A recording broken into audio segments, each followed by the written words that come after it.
ഇവിടെ നമ്മുടെ ഒരു വനംവകുപ്പ് മന്ത്രിയുണ്ട്, അദ്ദേഹം മയക്കുവെടി കൊണ്ട് മയങ്ങിയിരിക്കുക.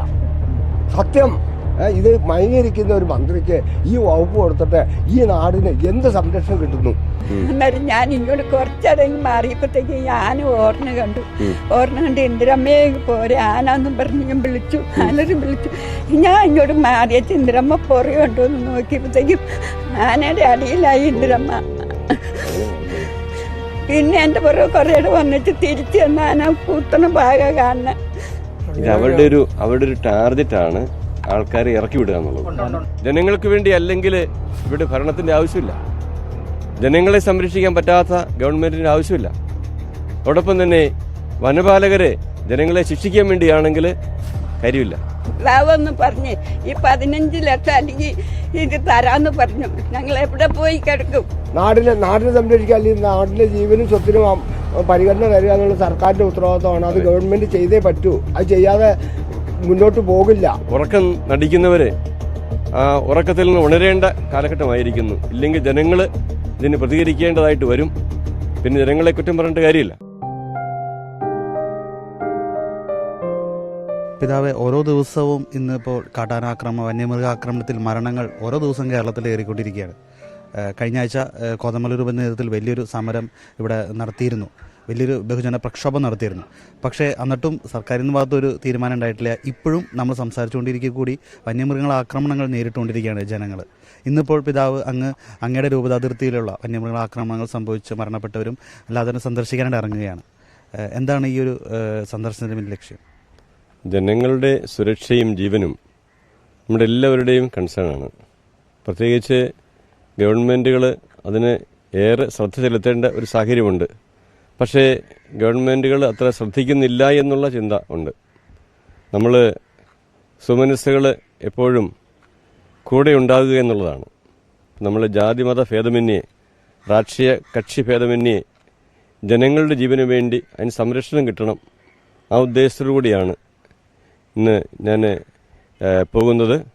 കഴിഞ്ഞ ദിവസം മരണമടഞ്ഞ ഇന്ദിരാ ചേച്ചിയുടെ വീട്ടിലേക്കാണ് ഇപ്പം പോകുന്നത്. അവരെ കണ്ട് അനുശോചനം അറിയിക്കാനും അവരോട് അനുഭവം പ്രകടിപ്പിക്കാനും അവരെ കഴിയുന്ന വിധത്തിൽ ഏതെങ്കിലും രീതി സഹായിക്കാൻ സാധിക്കുമെങ്കിൽ ആ കാര്യം ചിന്തിക്കാനും വേണ്ടിയാണ് പോകുന്നത്. അതോടൊപ്പം തന്നെ ഈ രൂപതാതിർത്തികളിലുള്ള പല സ്ഥലങ്ങളിലും ഇതുപോലെ വന്യജീവി ഭീഷണിയുണ്ട്. ആ സ്ഥലങ്ങളെ കണ്ട് അവർ ജനങ്ങളുടെ ബുദ്ധിമുട്ട് മനസ്സിലാക്കാനും ജനങ്ങളോടൊപ്പം ആയിരിക്കാനും വേണ്ടിയാണ് ഇന്ന് ഞാൻ യാത്ര ചെയ്യുന്നത് ഇവിടെ നിന്ന്. ഈ യാത്രയിൽ ഗവൺമെൻറ്റിനെ ഈ കാര്യങ്ങൾ അറിയിക്കുക, പല പ്രാവശ്യം അറിയിച്ചിട്ടുള്ളതാണ്. പക്ഷേ കാര്യമായ പ്രയോജനം ഉണ്ടായിട്ടില്ല. പക്ഷേ ഇത് കേരളത്തെ മൊത്തം ബാധിക്കുന്ന പ്രശ്നമാണ്. തന്നെയുമല്ല, ഇനി വേനൽ കടുക്കുമ്പോൾ ഈ വന്യജീവികളുടെ ഭീഷണിയും ആക്രമണവും കൂടിക്കൊണ്ടിരിക്കും. ഓരോ ദിവസവും എന്നതുപോലെ കൂടിക്കൊണ്ടിരിക്കും. എന്തെങ്കിലും വളരെ ഇമ്മീഡിയറ്റായിട്ട് അടിയന്തരമായിട്ട് ചെയ്തില്ല എങ്കിൽ കേരളത്തെ മൊത്തം ബാധിക്കുന്ന പ്രശ്നമായി തീരും. അത് ഗവൺമെൻറ്റുകളും രാഷ്ട്രീയ പാർട്ടികളും ഇക്കാര്യം ശ്രദ്ധിക്കേണ്ടിയിരിക്കുന്നു. അങ്ങനെ അവർ ശ്രദ്ധിക്കാത്തത് കൊണ്ട് നമുക്ക് കഴിയുന്ന രീതിയിലുള്ള സമ്മർദ്ദം ചെലുത്തുക എന്നുള്ളതാണ് ഇതിൻ്റെ ഉദ്ദേശം.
നേരിമംഗലത്തുള്ള കാഞ്ഞിരവേലിയിൽ കഴിഞ്ഞ ദിവസം കാട്ടാനയുടെ ചവിട്ടേറ്റ് മരിച്ച ഇന്ദിര എന്ന് പറയുന്ന ചേച്ചിയുടെ ഭവനത്തിലേക്ക് കോതമംഗലം രൂപതാ ബിഷപ്പ് മാർ ജോർജ് മടത്തിക്കണ്ടത്തിൽ പിതാവ് ഇപ്പോൾ എത്തിയിരിക്കുകയാണ്.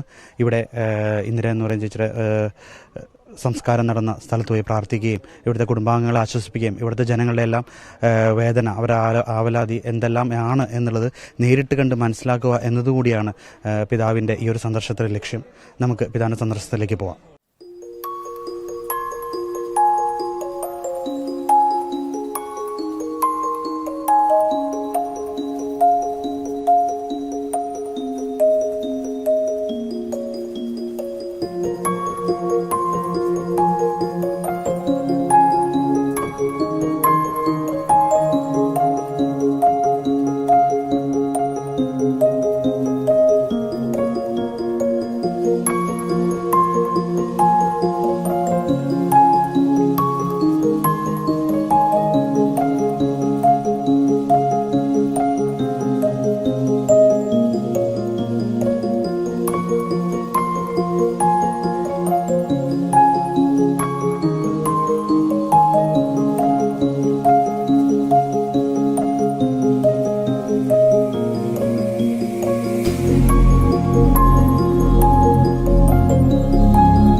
ഇവിടുത്തെ മൂത്ത ചേച്ചിയാണ്.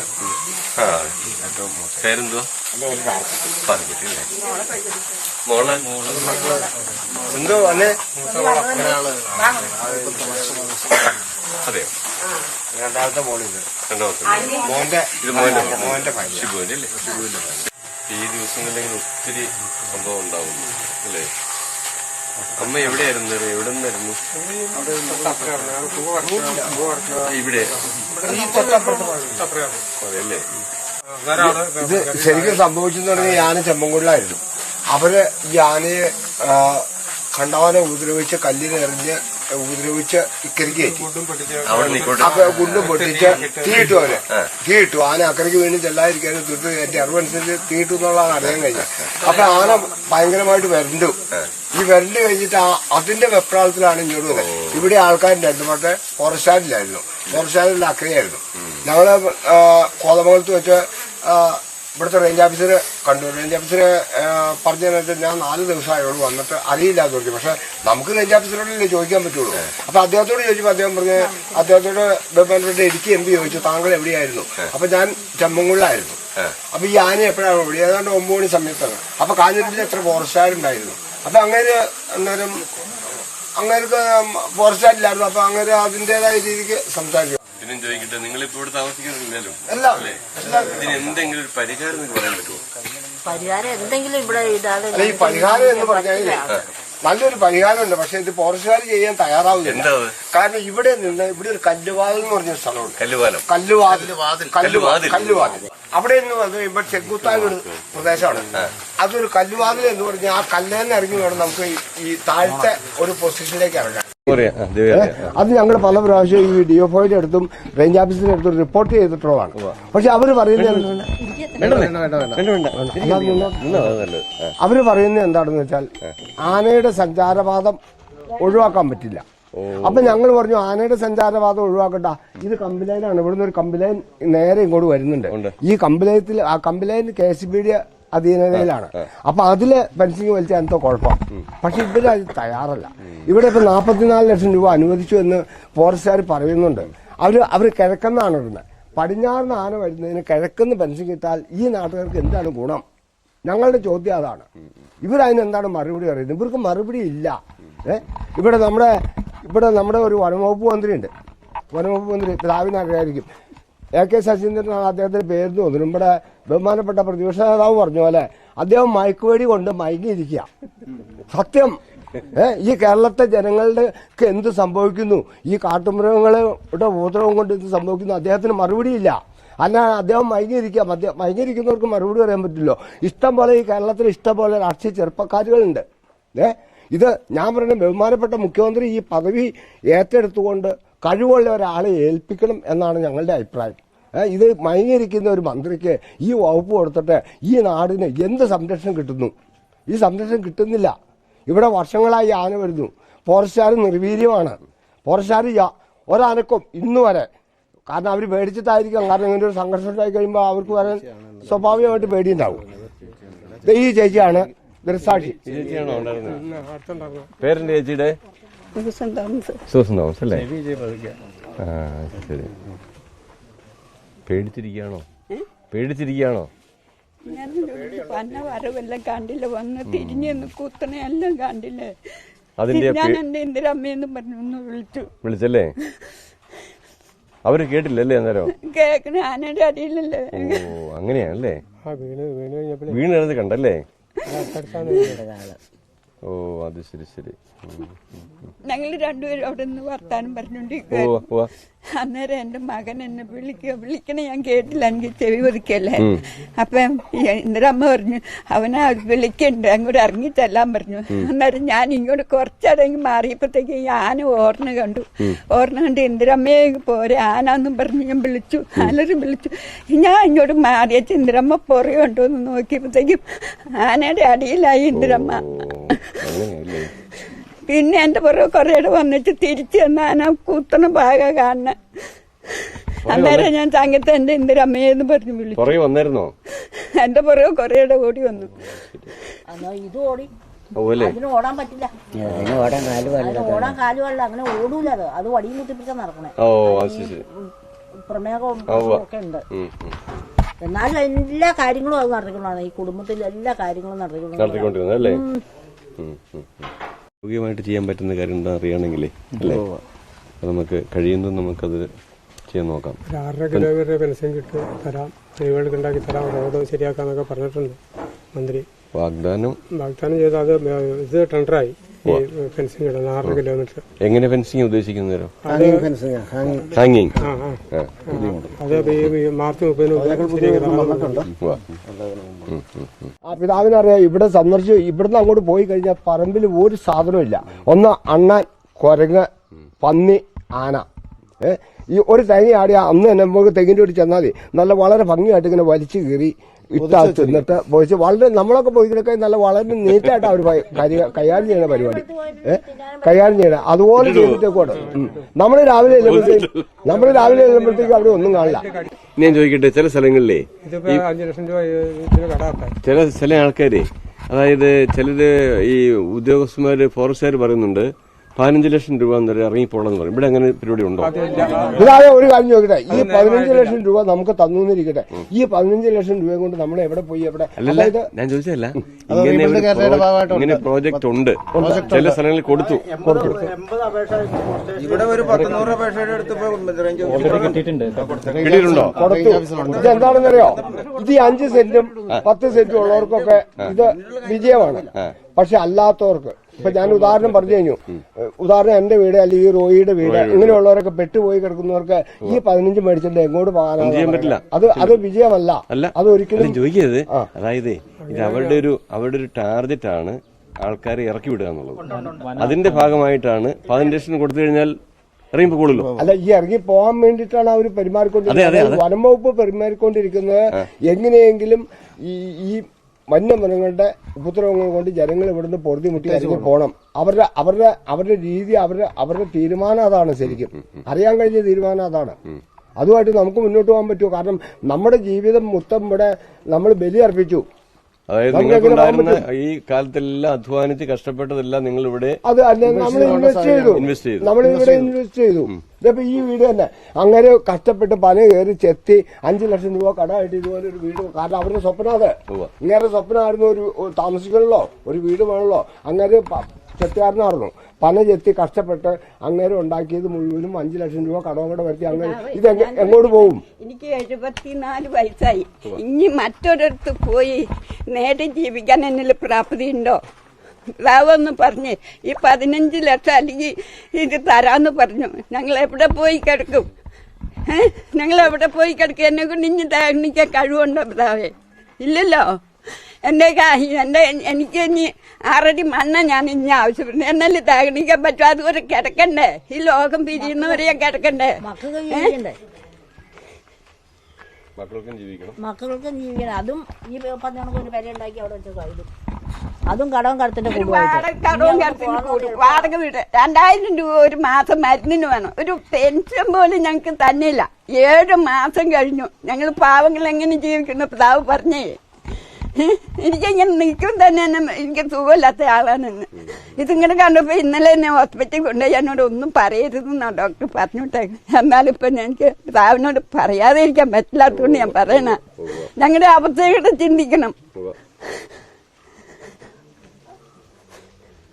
നമ്മളിത് തന്നെ ചിന്തിക്കുന്നത്. കാരണം വെച്ചാൽ ഈ ദിവസങ്ങളിലൊക്കെ നമുക്ക് എന്തെല്ലാം ചെയ്യാൻ സാധിക്കും. കാരണം ഇപ്പം ഈ കേരളത്തിന്റെ പല ഭാഗത്തും പ്രശ്നമുണ്ട്. അപ്പം എന്തെങ്കിലും ഗവൺമെന്റ് നിയമം ഉണ്ടാക്കിയാലേ കാര്യം നടക്കുകയുള്ളൂ. അതായത് വന്യമൃഗങ്ങൾ നാട്ടിലേക്ക് ഇറങ്ങുന്ന വന്യമൃഗങ്ങളെ നശിപ്പിക്കുക, ഒന്നീ കൊന്നു കളയുക, അല്ലെങ്കിൽ കാട്ടിലേക്ക് കയറ്റിവിടണം. ചെയ്യേണ്ടത് ഫോറസ്റ്റുകാരാണ്. അവരുടെ ഉത്തരവാദിത്വമല്ലേ അത്? അവരുടെ അതായത് ഫോറസ്റ്റുകാർക്ക് ശമ്പളം കൊടുക്കുന്ന വന്യജീവികളെ സംരക്ഷിക്കാനും വനം സംരക്ഷിക്കാനുമാണ്. അത് അവർ നോക്കണം. നാടിനെ സംരക്ഷിക്കാൻ, അല്ലെങ്കിൽ നാട്ടിലെ ജീവനും സ്വത്തിനും പരിഗണന തരിക എന്നുള്ള സർക്കാരിന്റെ ഉത്തരവാദിത്തമാണ്. അത് ഗവൺമെന്റ് ചെയ്തേ പറ്റൂ. അത് ചെയ്യാതെ മുന്നോട്ട് പോകില്ല. ആ അവസ്ഥയാണ് ജനങ്ങൾക്ക്. വന്യമൃഗങ്ങൾ കാട്ടിൽ ജീവിക്കണം, അവർ പുറത്തേക്ക് ഇറങ്ങുക. അതിനാണ് ഗവൺമെന്റ് ഫോറസ്റ്റ് ഉദ്യോഗർക്ക് ശമ്പളം കൊടുക്കുന്നത്. ശമ്പളം കൊടുക്കും ഒത്തിരിയേറെ ബജറ്റിൽ. പിന്നെ അവർക്ക് കിട്ടുന്ന ഇതെന്താ, അവർ മേടിക്കുന്ന എന്താ, എന്തെല്ലാം പരിപാടികളിലാണ് ഈ ഫോറസ്റ്റ് ഉദ്യോഗസ്ഥർ നടത്തുന്ന അഴിമതികള്, എന്തെല്ലാം രീതിക്ക് അവർ നടത്തുന്നത്. ഒരു ജനങ്ങൾക്ക് ഒരു സംവിധാനം ഉണ്ടോ? ഈ ഒരു പോർച്ച് പോലെ ഈ ഏരിയയിലേക്ക് വനത്തികൂടെ വന്ന് തീയിട്ടു പോയി. ഇതിവിടെ എന്ത് സംഭവിച്ചെന്നൊന്ന് അന്വേഷിച്ചോ? വന്നില്ല. പോലീസുകാർ വന്നില്ല. പോർച്ചുകാരും ഈ അഞ്ചനത്ത് വേലൂർത്തിയില്ല. അതേസമയം ആനിക്കെട്ടൂരെ ഏറ് കൊടുത്താൽ ഇവിടെയുള്ള ചെറുപ്പക്കാർ പിള്ളേര് കാനരയിൽ നിൽക്കുവോ? ഒറ്റെണ്ണത്തിന് വെതറുമല്ലേ പിതാവേ? ആളെ കൊല്ലണം വെറും ഈസിയാണ് ഇവിടെ.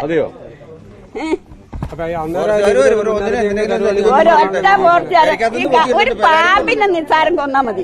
പിന്നെ ഇവിടെ ഈ കാഞ്ഞൂരിൽ ഒറ്റ ആമ്പിള്ളേരെ കെടുത്തൂല. ഒറ്റ ആമ്പിള്ളേരെ സാവിനറിയാവോ? ഞങ്ങളുടെ ജീവിതം കട്ടപ്പോകയാണ്.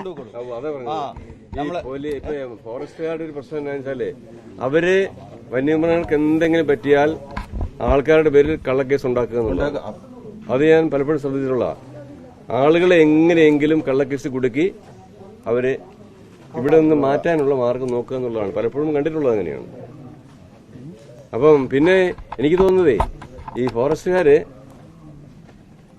ഒഴിവായി പോകുന്നവർക്ക് 15 ലക്ഷം എന്നാണ് അവര് പറയുന്നത്. മരിക്കുന്നവർക്ക് 10 ലക്ഷം. അല്ല, ഇത് ചെയ്യുന്നപ്പോ അങ്ങനെയാ. കാരണം 15 ലക്ഷം കൊടുത്താൽ ഇറങ്ങി പോവാണെങ്കിൽ പൊക്കോട്ടെ, ഒരു കുഴപ്പമില്ല.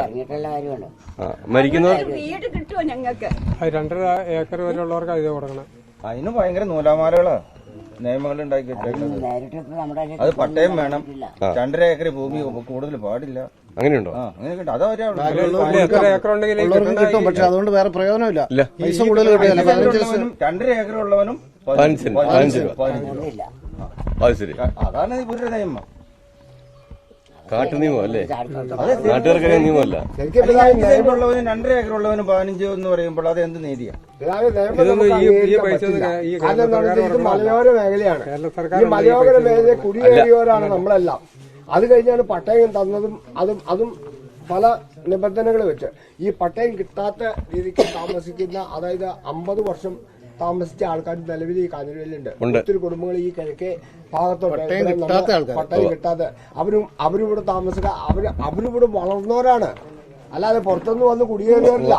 അല്ലെങ്കിൽ കോട്ടയത്തുനിന്നോ പാലായിന്നോ അല്ലെങ്കിൽ മറ്റേ തൃശ്ശൂരിന്നോ അല്ലെങ്കിൽ അങ്ങനെയുള്ളടത്തുനിന്ന് വന്ന് കുടിയേറിയവരില്ല. ഈ കാഞ്ഞിരവേലില് ജനിച്ചു വളർന്ന മക്കൾ ഇവിടെ കുറെ പേര് ഇവിടെ കിഴക്കേറ്റത്ത് താമസിക്കുന്നുണ്ട്. അവർക്ക് പട്ടയമില്ല, അവർക്ക് പട്ടയം കൊടുത്തിട്ടില്ല. അവർക്കൊക്കെ ഒന്നും ഒരു പൈസ ഈ അവര് അനുവദിക്കില്ല സർക്കാർ. സ്കീമിൽ കിട്ടില്ല, ഇത് കിട്ടില്ല. അവരെന്ത് ചെയ്യണം? അവര് മനുഷ്യരുടെ പോകാനും പറ്റില്ല. ഇവിടെ ജനിച്ചു പുറത്തുനിന്ന് വന്നവരാണെങ്കിൽ നിങ്ങൾ പുറത്തുനിന്ന് വന്ന് കൈയേറിയതല്ലേ നമുക്ക് ചോദ്യം ചോദിക്കാം. ഇവിടെ ജനിച്ചവരെ എങ്ങോട്ട് പോകണം? അപ്പൊ ചേട്ടൻ പറഞ്ഞ പോലെ 74 വർഷമായിരുന്നു. 74 വർഷം ഇവിടെ ജനിച്ചു വളർന്ന ആൾക്കാരാണല്ലേ? അതെല്ലേ? കുറെ സമയം ചെലവഴിക്കുവാനായിട്ട് സാധിച്ചു. കുടുംബാംഗങ്ങൾ മാത്രമല്ല, അയൽവക്കക്കാരും ഈ പ്രദേശത്തുള്ള ഒത്തിരി ആളുകൾ ഒരുമിച്ച് കൂടിയിരുന്നു. അവരുടെയൊക്കെ വേദനയും ദുഃഖവും നമുക്ക് മനസ്സിലാക്കാൻ സാധിക്കും. രാമകൃഷ്ണനാണെങ്കിൽ 74 വർഷമായി ഇവിടെ ജനിച്ച് വളർന്ന ആളാണ്. അങ്ങനെയുള്ള അനേകം പേര് ചേച്ചി രാമകൃഷ്ണൻ ചേച്ചി എത്ര വയസ്സായി? 80 വയസ്സായി. അപ്പോൾ ഈ കാലഘട്ടം ഒക്കെ ഇവിടെ തന്നെ ജീവിച്ച് വരുന്ന വ്യക്തികളാണ്. അവരൊക്കെ ഇനി എന്ത് ചെയ്യും എന്നുള്ളതാണ്. ഇന്നലെയാണെങ്കിൽ 16 ആനകൾ ഈ ഭാഗത്തോട് പോയെന്ന് പറഞ്ഞു. ഇത് ജനങ്ങൾക്ക് ജീവിക്കാൻ പറ്റാത്തൊരവസ്ഥയിലേക്ക് വന്നിരിക്കുന്നു. ഇവിടെ വന്ന് കണ്ടപ്പോൾ ഞങ്ങൾക്ക് വലിയ സങ്കടമുണ്ടായി. കാരണം ഈ മനുഷ്യരെ സഹായിക്കാൻ ആരുമില്ലാത്ത ഒരവസ്ഥയാണ്. ഗവൺമെൻറ് എന്താ ചെയ്യുന്നറിയില്ല. അതുപോലെ തന്നെ ഫോറസ്റ്റ് ഉദ്യോഗസ്ഥർ ആരും ഇങ്ങോട്ട് കടന്നു വന്നില്ല എന്ന് പറഞ്ഞു ഇതുവരെ. അത് വലിയൊരു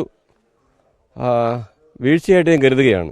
കാരണം ഇത്രയും സംഭവം ഉണ്ടായിട്ടും ഇത്രയും ആൾക്കാർ ഇവിടെ വന്നുപോയി, എന്നിട്ട് ഒരു ഉദ്യോഗസ്ഥൻ പോലും ഇവിടെ വന്നില്ല എന്നാണ് ഇവർ പറയുന്നത്. അപ്പോൾ അങ്ങനെയുള്ള ഒരു സാഹചര്യം തീർച്ചയായിട്ടും ഫോറസ്റ്റുകാരുടെ വലിയൊരു വീഴ്ചയായിട്ട് കരുതേണ്ടിയിരിക്കുന്നു. ഫോറസ്റ്റുകാർ ഈ കാര്യങ്ങൾ ചെയ്യാൻ കടപ്പെട്ടവരാണ്. വനം സംരക്ഷിക്കണം, വന്യമൃഗങ്ങളെ വനത്തിൽ സംരക്ഷിക്കണം, ഇത് അവരുടെ ഉത്തരവാദിത്വമാണ്. പക്ഷേ സാധാരണ ജനങ്ങൾക്ക്, അതും 10-80 വർഷം ഇവിടെ താമസിച്ചുകൊണ്ടിരിക്കുന്ന ജനങ്ങൾക്ക് സുരക്ഷിതമായിട്ട് ജീവിക്കാൻ പറ്റാത്തൊരവസ്ഥ വന്നിരിക്കുന്നു. ഏറെ പരിതാപകരമാണ്. നമ്മുടെ നാട് ഇതുപോലെ പോയി കഴിഞ്ഞാൽ മൃഗങ്ങളുടെ തന്നെ വിഹാരംഗമായി തീരുമെന്നുള്ളതാണ് ഇവർ പറയുന്നത്.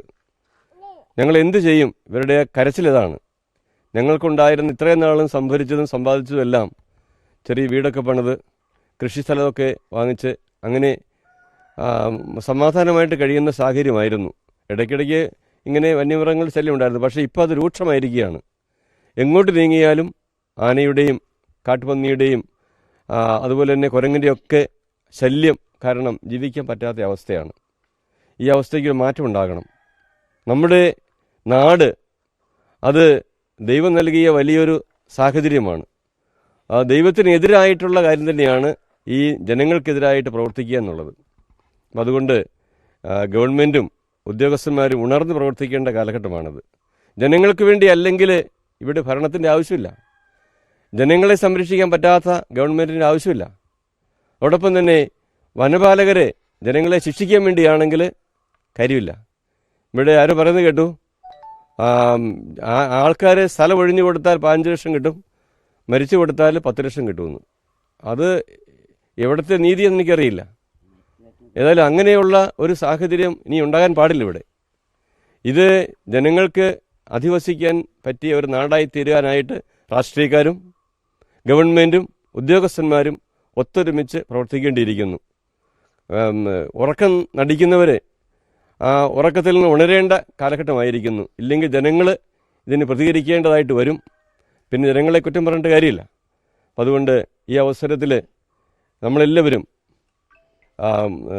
സുമനസ്സുകൾ ഈ നാട്ടിൽ സമാധാനവും സന്തോഷവും പ്രത്യാശയും ഉള്ള വ്യക്തികളായിട്ട് ജീവിക്കാൻ ആഗ്രഹിക്കുന്നവരെല്ലാവരും ഒരുമിച്ച് വരും.